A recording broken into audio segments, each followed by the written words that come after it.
வணக்கம். நான் உங்கள் ஜெயலலிதா பேசுகிறேன். ராமாயணம் அஸ்வமேதையாகத்தவர்.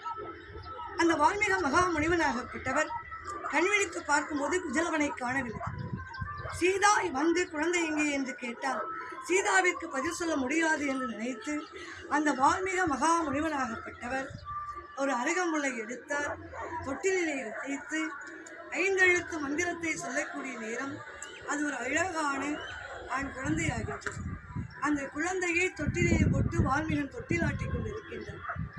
தண்ணீர் எடுக்கச் சென்ற சீதா குஜலவனையும் வைத்துக்கொண்டு தண்ணீரையும் எடுத்துக்கொண்டு வருகின்றார். அந்த பார்க்கக்கூடிய நேரம் வால்மீக மகாமுனிவன் தொட்டிலே குழந்தையாட்டி கொண்டிருப்பதை பார்த்தார்.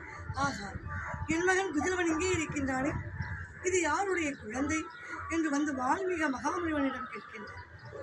பார்த்தார் வால்மீக மகாமுனிவன், அம்மா சீதா, நீ